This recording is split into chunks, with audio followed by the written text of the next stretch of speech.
Hello everyone, Todd Shelnut here with CFI Pro Courses, and in this episode we're going to start just a mini sequence into how we can be a little bit more successful as a flight instructor. I'm going to be sharing some instances that worked for me, some techniques that worked for me, which I think are a little bit outside of the box, and I'm also going to share some techniques from other people that have been successful in the industry, people like Liz with Spark Arrow, and I'll show you the back of the shirt here in just a minute. It's pretty awesome graphics. Just stay tuned to the end of the video. I'll show you the back of the shirt. It's so awesome. But we're going to talk with a couple of people like that, and we're going to see exactly what it takes to be successful as a CFI. And maybe this is right for you, or maybe this is not right for you. I want you to stay tuned because I think you're going to enjoy this episode. Let's get started. All right, so I want you to start off very slow in regards to this many steps to get to where you need to be. And you can't just start right off the bat with going from zero to hero as quickly as possible. You've got to take care of some of the minor steps first. So the first thing that you have to understand is, as a CFI, you're probably going to be a 1099 contractor. So the very first step is you have to understand what a 1099 contractor means for you to be successful. Now, in short, and for God's sake, don't pick this apart in the dadgum comments. Just listen to me what I'm trying to say first. In short, you have to understand what that means. And what that means is you're somewhat, basically, almost considered to be a business owner. That means you have to treat yourself like a business, because instead of having like an employee identification number, an EIN, you're probably going to have just your social security number that uses you as an employee ID number, and therefore that's what sets you as your own business. That means that you must know everything about the taxes. It's probably best for you to hire an accountant, or at least just pay for some tax advice from someone who knows a little bit more than you about it. So after you get yourself set up as a business owner with the 1099, what's next after you get that done? Well, the next thing is you have to get yourself established in a way that other people know who you are. Now, one of the primary ways that you can do this is an incredibly small investment, is to get yourself business cards. So today, we're going to talk about some of the things that you can get for relatively very cheap amount of price that can help you get started, and that's business card. Now, I have a dual-based business card, and I want you to see here, this is incredibly plain. So it literally just has my name on the front of it and what I do and how to get in touch with me. It's a plain white business card with my information on the front of it. God, I wish that would actually go a little bit further. Anyway, and it's got everything that someone would do. And on the back, I put my little logo on the back, and that's it.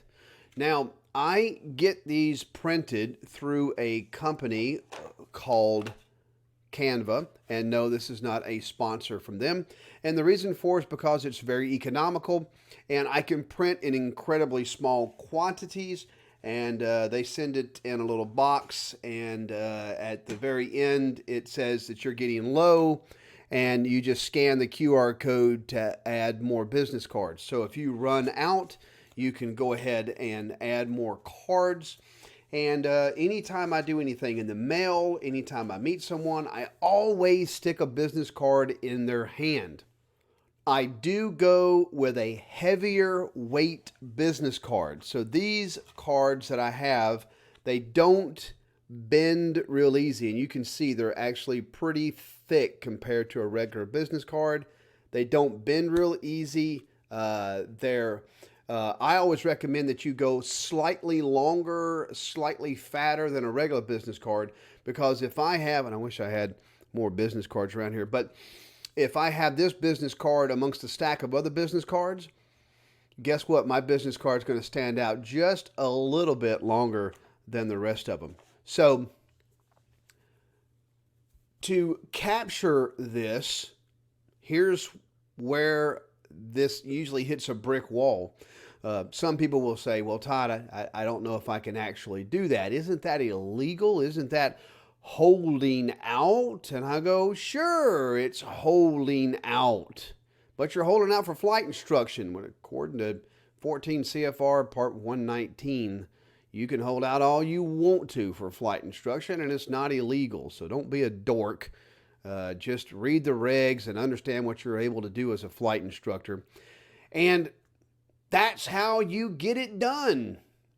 Now, if you want to take a step up, then you do more ways to do your little local advertising. So maybe you do some postcards and mail them out. We're going to talk about that in a future episode, about what I did with postcards, which really put me over the top as a flight instructor.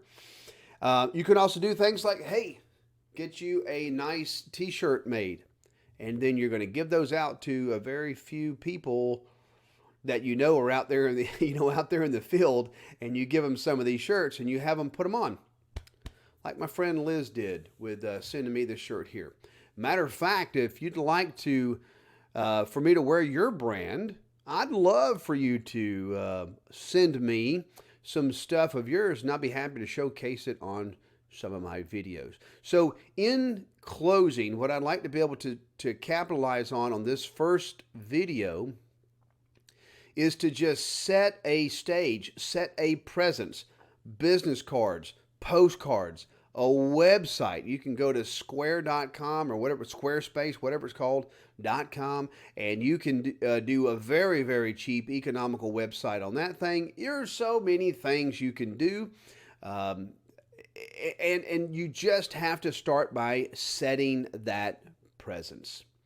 Once you get that done, you can move to the next step, and that's some of the things I'm going to be talking with you on the next video. So I hope this helped you to get started, and I'm just helping you to get started. I'm not trying to tell you you're going to make $1 million in the first year, but I'll share some financial income with you, what I was making during my first year as a flight instructor, in the second year, and the third year, and so on and so on. And I'll share that financial data with you because I want you to see what you can actually do. And of course, that's 20 years ago income. So I'm not sure what that relates to today. I'd have to ask the Google and see what that is. Hey, look, I appreciate you joining me today. This is very short, and this is the way all these videos are going to be going forward. Very short, very to the point, and hopefully they'll help you. I'm Todd Shunnett with CFI Pro Courses. Don't forget to like and subscribe and click on that little bell for future notifications. And if you don't, I'm going to come to your airport and I'm going to hide your flight bag. So please make sure that you do that so nothing bad happens to you. I really appreciate you. Have a great week. See you. Bye.